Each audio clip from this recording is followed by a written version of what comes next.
Welcome to Breaking It All Down. I'm Count Zero. It's been a long time coming, but at long last, it's time for me to break down Gears of War 2. Huzzah!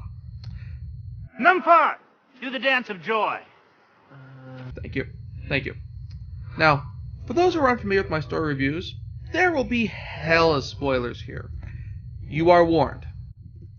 The game begins with some very basic coverage of the series' backstory.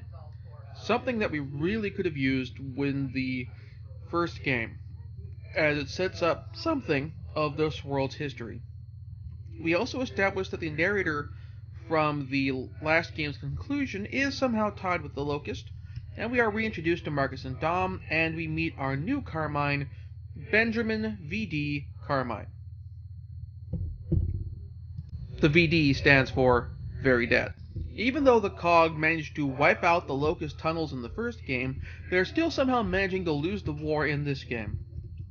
The COG has been pushed back to the city of Jacinto, which is currently their last city, and even there the Locusts are making incursions. As our first real level, after the tutorial, involves pushing the Locust out of a hospital. We're also introduced to Ty, who sort of takes Sergeant Kim's spot in Delta, except for the fact that Marcus is still in charge of the squad. Ty appears to be Samoan, which Epic apparently interprets as being that he is the proud warrior race guy for the game. On the one hand, in a game filled to the brim with badasses, being the proud warrior race guy gives you a certain one-up on the others in the badass quotient. But on the other hand, I'm not sure what to think about casting the Samoan guy as having him be the proud warrior race guy. There tends to be this kind of running theme in pop culture of the proud warrior, of the modern day real world proud warrior race guy being Samoan. And I really don't know how much I'm white. I can't speak for what Samoan people or Hawaiian people think about this. But I mean, it's also particularly noticeable in wrestling. See the head shrinkers, aka the Wild Samoans. Umaga, Samoa Joe got stuck with the Samoan Proud Warrior race guy gimmick for a while in TNA. I'm not sure how to feel about this as far as I feel a little uncomfortable. It's like it's feels slightly racist, and that's something which the game series has managed to avoid thus far. Aside from the jive talking black guy, who. Yeah, I discussed that in my last review of Gears of War. The first level also introduces us to the Reapers, which are basically kind of like combined fighter jets and light tanks, because they can land on the ground and make your life hell, or ruin your day with bombing runs. And after clearing the hospital, we get a brief survival sequence. Actually, you can make a drinking game out of this for both this game and for Gears 1. Don't know about Gears 3. Every time you have a survival sequence or have to split the party, take a drink. When you get your second act, or earlier or later, secret project ass pull, finish the bottle. Move on to the next bottle. That's all you really need. Just going by that alone should get you plenty buzzed, if not completely sloshed. And to cover my own ass, know your limit. Please drink responsibly for entertainment purposes only. Thank you. We also learn that Maria is still missing, but is likely still alive. Dom is also getting more angsty about all of this.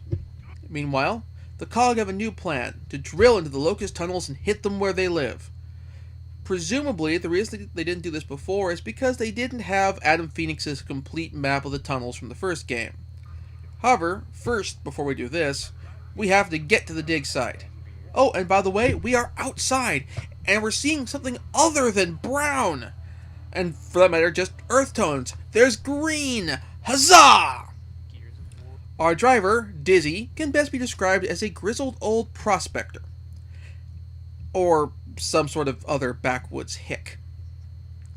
Anyway, this level consists of a on-rails sequence, a survival sequence, drink, and then another on-rails sequence where you fight a hijacked Derek and a Brumac.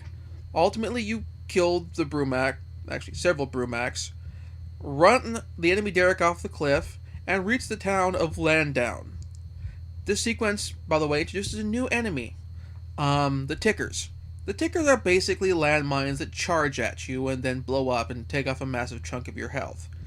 If you are down but not dead, another new innovation of this game, then these things can finish you off quickly, thus making for all the more reason for your teammates, whether it's computer controlled or co-op, to revive you as soon as possible. Thus, now we have this new enemy, we get to fight a whole bunch of them by clearing a path for the Derek through town, all while Dizzy bitches at you that he doesn't want anyone hurting his girl, while spouting such lines as these. It's darker than a rat's ass in here. Let me light up stickers. Don't worry, I got your back like a butt crack. You stay classy, Dizzy. Anyway, then you have to split the party to take out some mortars to clear another path of road. Drink. And finally, you get to kill a Brumac. You know, if they keep sending up lots of Brumacs at you, they'll kind of stop being intimidating. Finally, we get one last survival sequence to this level as the Derek sets up for the drop. Take another drink. Finally, we get to meet the new Locust General, Scourge, who shows how badass he is by cutting a tank in half with his double-bladed chainsaw halberd. Now, I call bullshit. Everyone knows that only katanas can cut through tanks. What? Ty and Dizzy hold Scourge off, while Dom and Marcus do their drop. The game now takes us back to the familiar territory of underground, as Marcus and Dom fight their way through the tunnels. Throughout this sequence, we find that some of the grinder lifts are likely killing their crews on impact, making them about as reliable as World War II glider drops, but without the benefit of being able to drop heavy equipment. Marcus and Dom link up with Carmine and use a overturned grinder lift to drill through a wall. Before they do this, though, it has to be repaired, so while Jack does that, we get another survival sequence. Drink. Now, is it just me? Or does this final push look kind of like a mass suicide mission, as the only real objective the Gears have down here is just to kill every locust they see? We continue through the tunnels, encountering worms that we can use for cover, and various locust positions where they're dug in. We also learn that the locusts have been using a giant worm to sink human cities, and go to the ruins of one of these cities, Alima, to check for survivors. Here we meet a new enemy, the Blood Mound, which is basically a locust on the critter. You have to kill both of them. If you kill just one, the other one will still try to kill you. And at least the mount can't be killed with your standard chainsaw attack. It's a rather novel concept, and it's executed fairly well. After rushing to the rescue of a downed chopper, Delta Squad gets pinned down by a bunch of locusts, leading to a survival sequence. Drink. After which, we get the reintroduction of Cole in a fairly badass fashion. I'm not a big fan of Cole, but I was really glad to see him show up in this moment. We learn that most of Cole's squad is dead, except for Baird, who is currently missing and believed to be captured. So we go out and look for him. We find Baird inside some sort of sarcophagus, alive and still bitchy, but otherwise unharmed. It seems that the Locusts are indeed taking prisoners. Delta Squad, now reunited, sets out to rescue some of these prisoners. They hijack an empty Locust prisoner transport and set out to one of their camps. They end up having to hijack another prisoner transport and discover that this one has Ty on it, physically and mentally brutalized. Marcus hands Ty a shotgun to help defend the transport from the Locust, but instead, Ty, being in no condition to fight and basically mentally broken, kills himself. I have to use some props here for the emotional response of the characters. Marcus has seen a lot of war and death. He survived the Pendulum Wars, and plus he's seen all of the fighting against the Locust. And he's been there with Dom, and he's been there, it's implied, with Ty. And they survived all of this together to a certain extent. By a certain extent, I mean not together the whole time. But to see his friend Ty so totally, utterly, mentally broken by this is very visibly shocking, and this moment really works. And I have to give real props for pulling this off. Anyway, Delta fights their way to the extraction point and has a survival sequence while they wait for pickup, drink, only to be eaten by the giant worm. Walk without rhythm, and it We get a flashback or dream sequence with Dom where we see Maria for the first time, before he comes to and we discover that we're inside the worm. This sequence of the game feels a lot more old school in its design, complete with an avoid the piston sequence.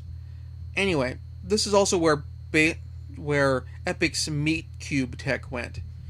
So, Delta navigates through the inside of the worm and finds Carmine being mauled by a digestive parasite, where he gets to give a death speech before he dies, unlike his brother, who got quietly shot in the head. You know, this is a really much more tragic installment of the series thus far. The first game was definitely dark, but this is beyond that to grim. Not quite to the level of grimdark, as seen in Warhammer 40k, but still grim, and having a sense of foreboding to it, which I kind of like. You can overdo it, but this doesn't. Delta continues to make their way through the interior of the critter until they reach the thing's heart and cut through its arteries. The worm breaches and Delta carves their way through the side. Oh, this is just wrong. I'm coughing up blood that ain't mine. At which point, we then get our official classified Project Asspole. You see, the planned invasion isn't being as productive as planned. However, a recently declassified, as in just now, COG research facility had intel on basically the location of the back door to the Locust Cave complex, and thus presumably the location of their capital. So, as this facility has been declassified, Delta has been sent to retrieve this information and save the war effort.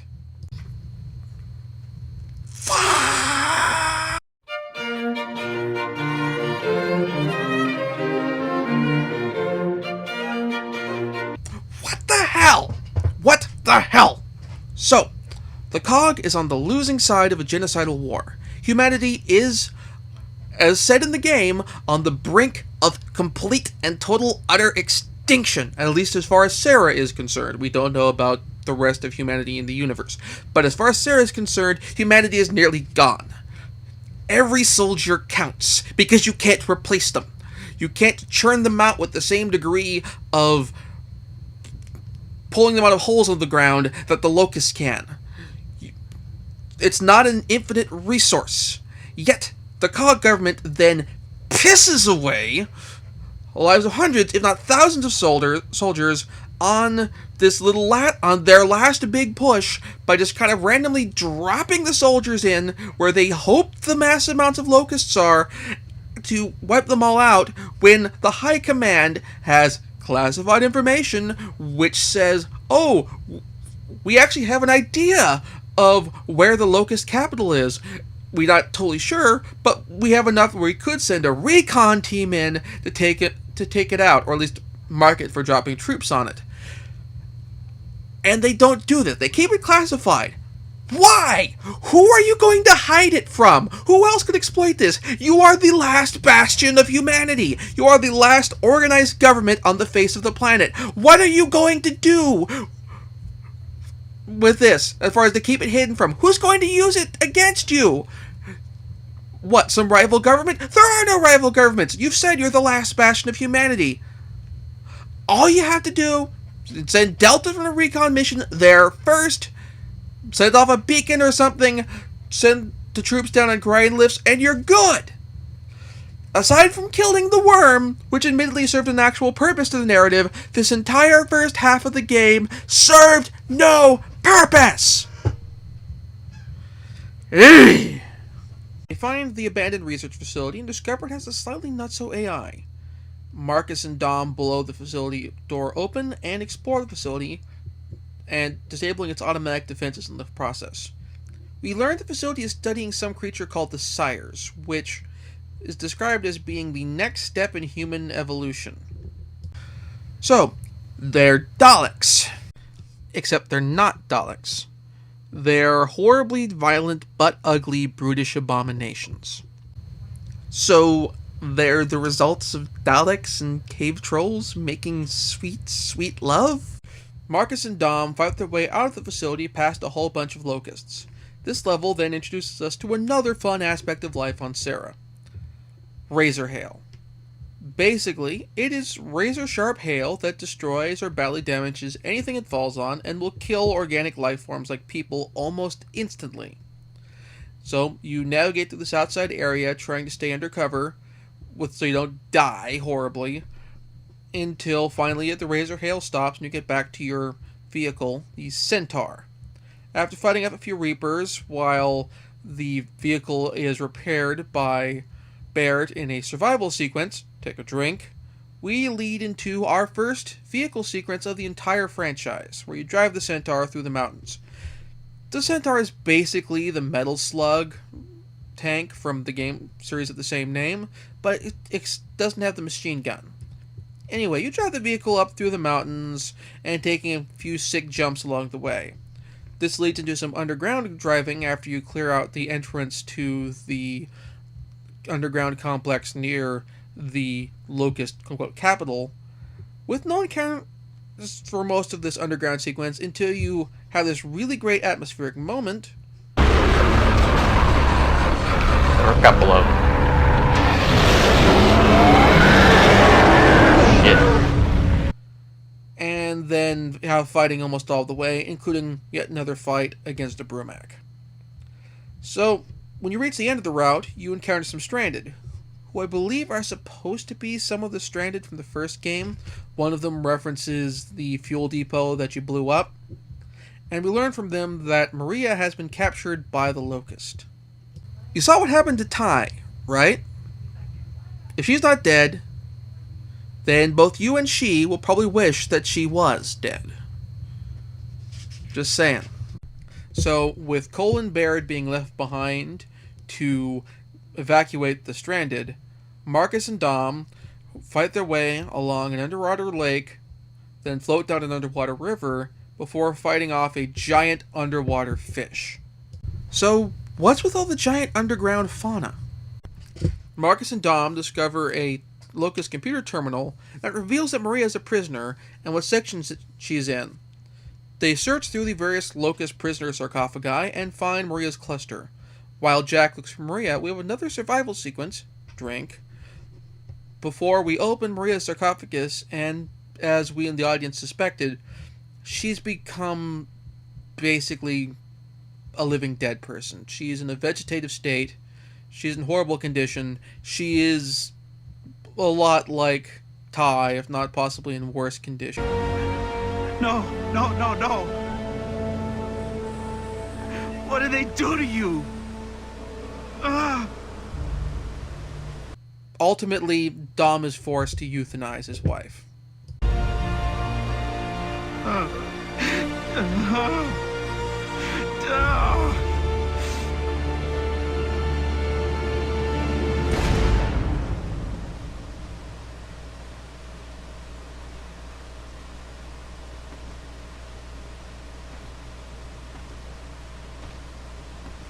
This is another legitimately tragic moment, and the game executes it very well.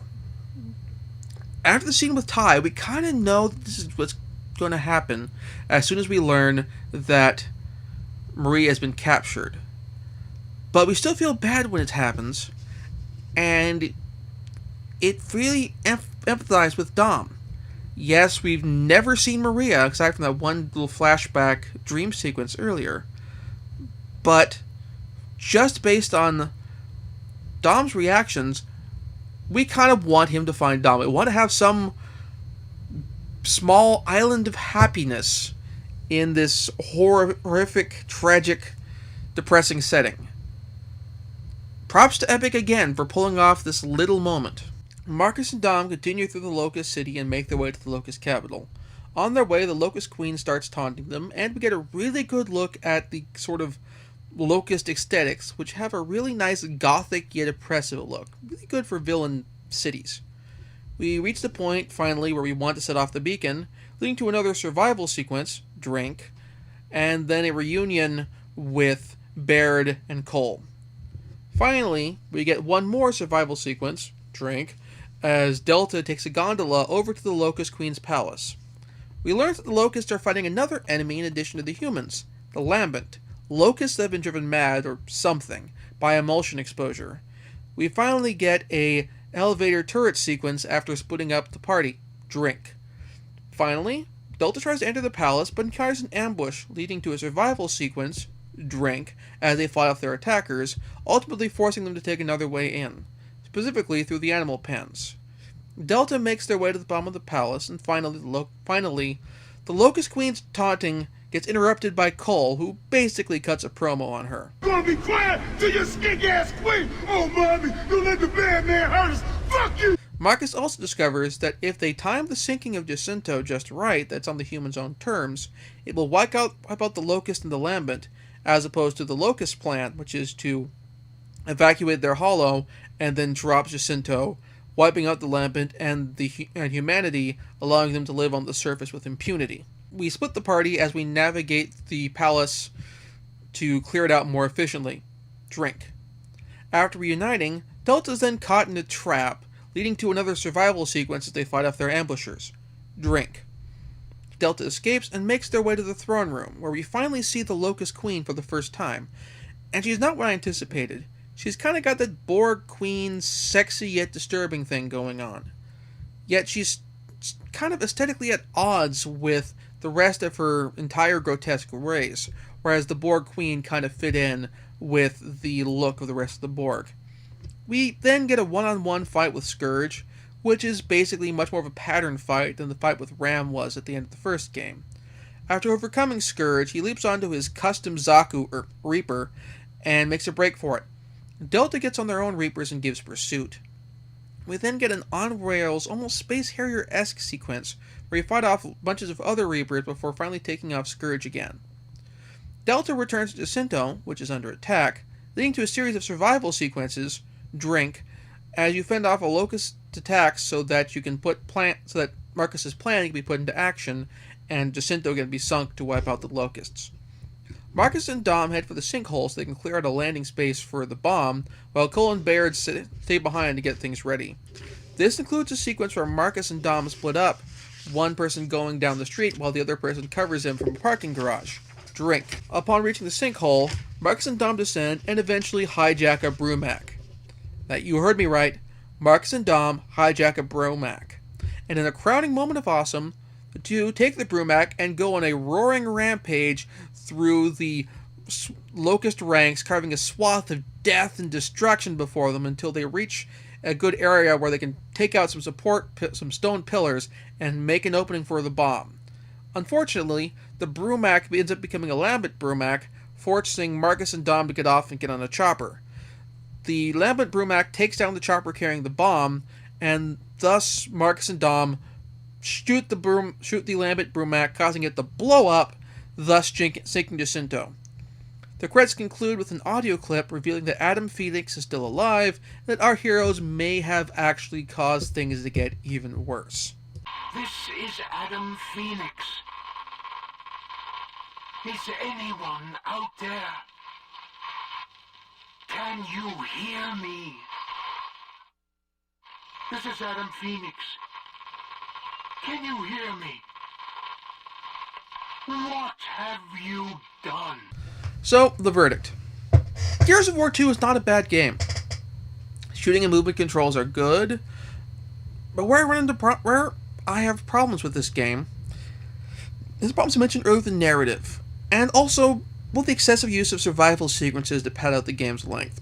Splitting the party I kind of don't mind, particularly actually moments where we're just down to two people, because it really makes things more interesting with co-op, where you now have two players in different areas, both who theoretically can use the environment to help each other out if one gets in trouble, but neither one can run over and revive the other player.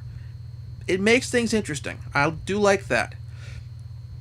But the survival sequences just feel like pad the game.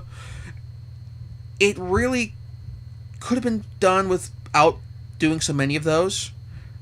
Either with less of Jack repairing stuff, Jack searching for stuff, or that sort of thing. There just had to have been a better way than just literally stopping the flow of the game dead. I mean, in particular, the one moment where it felt like totally out of place and redundant is when the Gears are storming the palace of the Locust Queen, and they step on that section of floor which drops down and into the ambush.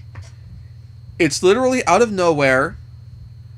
Once they clear out these waves of guys, they pull it back up and keep going. You literally could completely cut that section of the game without it serving any narrative damage. It's not like Marcus and Dom holding off waves of locusts while Jack sends the beacon. It's not Marcus and Dom holding off waves of locusts to defend the headquarters from a big Covenant push so that they can get more people evacuated. It's not Delta holding out waiting for evac. It's none of those things. It just comes out of nowhere, and then we just move on. It doesn't serve any narrative purpose. It could completely go away, and the game would be fine. As far as the narrative go and the flow of narrative to levels, with Gears of War 1, the narrative was such that it had its problems, but as I mentioned in that review, you could completely restructure the game's levels to reflect, well, a proper narrative. You could change the narrative and reshuffle the levels without having to create any new assets necessarily or dump any existing levels. Gears of War 2, on the other hand, really shows the problem that you get when you design the levels before you write the game. It's what happens when you say, okay, we want to have a level inside of a worm, how do we get and we want to have a level inside of a ruined city in a sinkhole before thinking about, okay, why do we have this? The story should drive the level design. You mean there should still be set pieces that you don't want to have in there. Like, okay, if you do want to have a fight inside the worm, but the story, okay, we want to have a fight inside of the worm, a giant worm, that's sinking cities, because that could be an epic moment. But how? Because it's an epic moment, not because it's going to be an interesting piece of level design, or because you figured out how to create a cube of meat and want to use that technology for something. It gives if you do this, if you structure the game's narrative properly and then let the levels flow from the narrative, it gives the game a better sense of narrative flow, and it also helps to build game stories which deflect that criticism of video games being a medium that either can't depict a good story or shouldn't be concerned with a good story because because the medium isn't capable of supporting it, and bad stories potentially ruining the sense of immersion. This can be done. You can make a game with good story. It has been done. BioWare has done it extremely well. Obsidian's done it extremely well. Yes, these are both role-playing games, but this can be done in other mediums. In the shooter genre, Alan Wake did this really well. Max Payne did this really well. The narrative fit the story, narrative flow and the story fit the levels, and vice versa. The levels fit the narrative. We had a sequence in a spooky amusement park in, for example, Max Payne 2, but there was a reason for it. The story explained why we had this sequence, and it worked. And that's something which Gears of War 3 is already out. I haven't played it yet. I hope that Epic learns from this and lets the narrative dictate the level design as opposed to having the level design dictate the narrative. I hope that this works better in the next Gears game. And if they do games after that, likewise. But we'll see. Until next time, I'm Count Zero, and thanks for watching.